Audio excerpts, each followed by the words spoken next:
Welcome, Washington, D.C. Metro, to Ryan Sloper's Real Estate Radio, the most important hour of radio every Monday on 1580 AM, The Big Talker. Thank you for joining me this afternoon. For those of you who don't know or are not familiar with the program, Real Estate Radio is designed to building the Washington, D.C. Metro's housing and credit markets one house at a time. Within every market, there are solutions as well as tremendous opportunities. You just need some trusted advice. That's my message, and I will be delivering it to you guys every Monday from 2 to 3 p.m. right here on 1580 AM, The Big Talker. I know we've had a lot of clients and listeners call in over the last couple of weeks just in regards to their credit situation, their mortgage situation, whatever it may be. And, we really want to be the lifeline to help you out. If I can't help you, I'd gladly point you in the right direction. The off-air number is 877-245-2030. That's 877-245-2030. We've got some great topics lined up today. The Fed's been in the news talking about how they really need to get housing on track. I mean, well, obviously that's been the case for the last 3 years. Where have they been? They were more worried, or Obama rather, was more worried about health care. Joining me on our panel today to discuss these issues and many more is Louis Cammarosano, who is the general manager of HomeGain.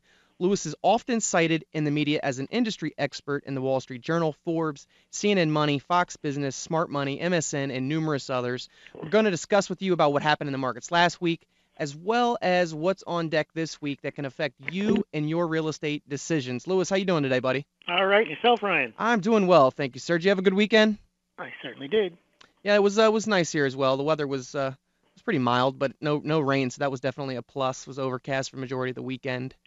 I want to start the show, Louis, that you were actually quoted in an article, I believe it was in the Boston Globe, and they were referencing your HomeGain survey. And one of the interesting things to note here was a startling 78% of Massachusetts real estate agents polled by HomeGain strongly disapprove of Obama's performance, which is drastically up from earlier in the year, which was around 50%. Is that correct?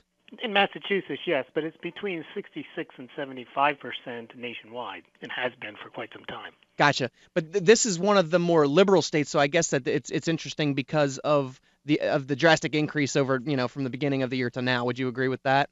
Yeah, it seems like the liberal states, according to our survey, California, New York, Massachusetts, Delaware, are a bit throwing in the towel a bit on Obama. At least the real estate agents are. Yeah, it's quite interesting. I think that one of your quotes in the article, which I think is pretty good, it's the lack of any meaningful recovery in the housing market in spite of expensive Obama signature programs. And generally, it's the realization that hope and change don't pay the bills. And it's very good because our main topic of today's show, Louis, is the revamping of the Making Home Affordable program, or Obama's signature program, to try to give relief to homeowners that are underwater. And Ryan, before we jump into the new plan that came out today, Why don't we just recap what's been done so far? You've had HAMP, the Home Affordable Modification Program. Yep. Obviously, you had HARP with no strings attached. Yep. You did have the first-time homebuyer credit last year that gave some temporary relief. And then, of course, you had the massive American Recovery and Reinvestment Act, the stimulus plan. Correct. And those are kind of the signature programs that have been in place so far that really haven't done much to support the housing market, and I think now you're going to tell us about this latest endeavor. Yeah, and before I even jump into that, let you know, there's the Fed officials. The first one of last week was Governor Daniel Tarullo, who said that the central bank should consider resuming purchases of mortgage bonds to boost U.S. growth. Well, let's add that in, right? The quantitative easing. Right, we have the quantitative easing, exactly. And my biggest question, I think it goes back to, Einstein's quote of doing the same thing over and over and expecting a different result is insanity. And it's exactly what we've been doing for the last 3 years. Low interest rates, low interest rates, low interest rates. If they were the answer, we've been out of this already. I know. And it's just amazing to me that they think that by keeping, interest rates artificially low and by, printing more money, that we're going to be able to facilitate more buying and selling of real estate. And it just doesn't work that way. And to couple that, right behind Governor Daniel Tarullo, I believe it was Fed Dudley, actually came out and was calling for housing aid. His quote was, if prospective homeowners no longer fear that prices could decline further, they will be more willing to enter the market to take advantage of reduced prices and lower financing costs. And existing homeowners will feel more confident about increasing their spending. He said a vicious cycle would be replaced by a virtuous one in which stabilization in house prices support spending, growth, and jobs. Again, they think intervention by government or a quasi-governmental entity is somehow going to provide something the market doesn't, which is price stability. We have interest rates that are 4% or lower, Lewis, and to think that you're going to be able to really push them down to 3% and it's going to really change the overall outlook on our economy and our housing market, it's not going to happen. The biggest hangups that we're having now are the lending guidelines and the restrictions and all the things that come about with all these government programs. There's only a select few that fit the mold for those. And, when we're going to jump into the actual program and what changes they've made, but really you have to let the free market do its work and work its way out. I believe that, there's so many foreclosures and real estate owned by banks right now that hasn't been released. I believe that I've read last week that there was some 20,000 homes that took over 4 years to foreclose or longer. I see a big problem with that. Do you? Absolutely. I mean, and it's so strategic in the homes that the banks are choosing to foreclose on first versus the ones that they're holding off for 4 years. The people that took out 100% financing, or let's say the 80-20 loans, the two loans 4 or 5 years ago, and are significantly underwater, and let's say that their total combined loans were $300,000 and now the house is only worth $150,000. The banks are, I believe, taking more of an approach to really stall out on those foreclosures and push them as far down the road versus some of the loans that were taken out, maybe like 15-year fixed and 20-year fixed, where people are actually paying down some principal. Those are the ones that they're actually going after and saying, okay, we want to try to foreclose as quick as possible in a 6-month period. The problem is that if they really want to, to be able to get rid of the glut of inventory that we have, the regulations that are in place are going to have to be relaxed, because any time that you're making a bank write down, certain losses, they're going to have excess reserves on their balance sheets to be able to do so. Most of the time they don't have it. So that's why we keep getting, kicking the can down the road, as we said over and over and over again. But Housing Wire came out with an interesting article that said that REO sales may not peak until 2013. So that'll put us, about 6 years into this? And I mean, I really don't see nearly half of the more than 552,000 REO properties liquidated in the first half of 2011 were held by private banks.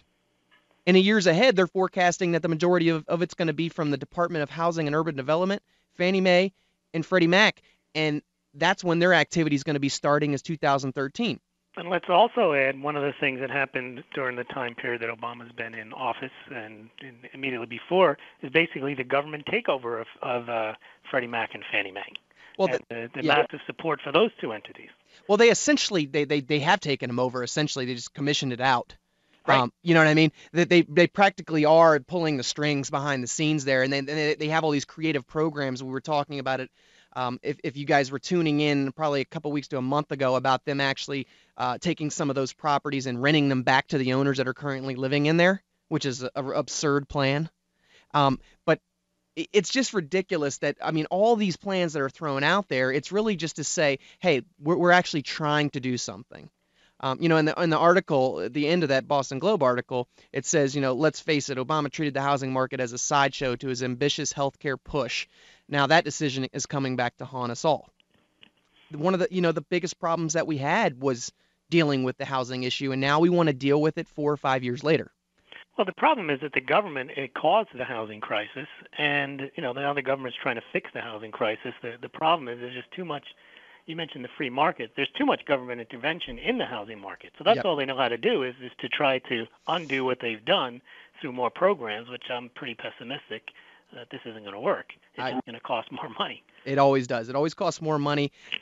Results, if there are any, are temporary most of the time. It doesn't really fix the long-term problem. Well, the first-time homebuyer credit, they just took taxpayer money and gave it to people to buy houses. And then once they stopped paying people to buy houses, they stopped buying houses. We're talking with Louis Cammarosano, the general manager of HomeGain. We're discussing all of the government programs that are out there and how they really haven't done anything to really, help the problem at all. It's very frustrating to me, Louis, that, and even with the first-time buyer tax credit that was there, it didn't, like, you were giving new home buyers to the market that benefit, but what about everybody else that had just bought like a year prior? You know what I mean? It's Sure. it's always some lopsided credit or tax.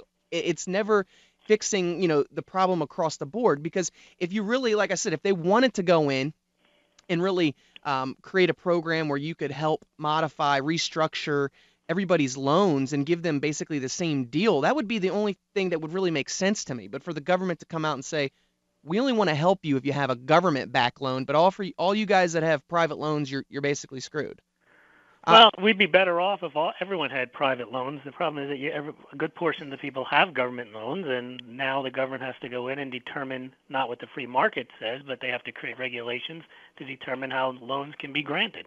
But see, even those private loans through banks or private investors are still regulated by the government anyway. You know what I mean? And that's the problem. Like they were saying, well, what would happen if they did create a program for these private investors where they could, anytime they modify a loan, the way I've interpreted this anyway, it's actually a debt restructuring, which isn't a refinance. So whatever restructure they end up creating for the buyer or the homeowner, the regulators make them take that as some sort of loss. They have to, basically acknowledge that fact.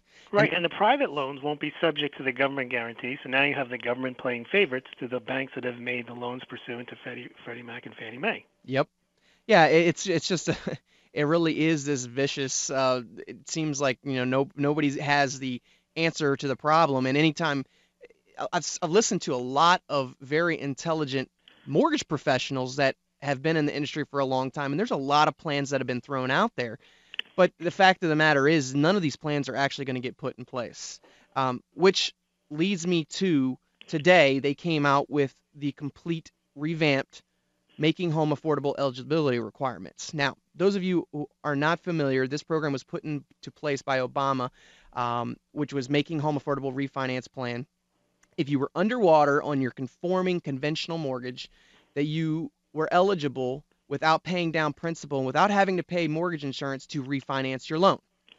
Now, HARP was started in April of 2009, and it goes obviously by several different names. It can be very confusing because they just make up different names.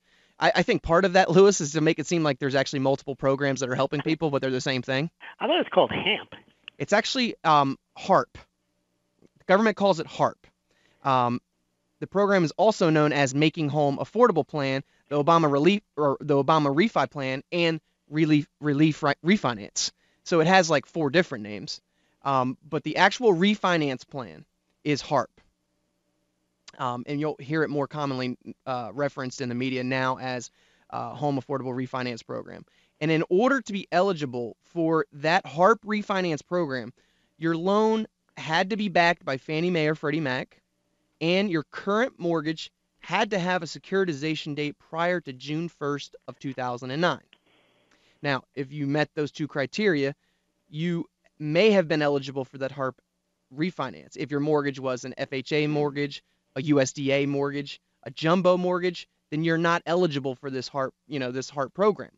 Now, one of the biggest hangups with this program was that you couldn't go over 125% of what your current home value is.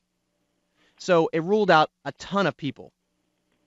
The biggest thing that they've done, the change to this program, is that they eliminated that 125% cutoff.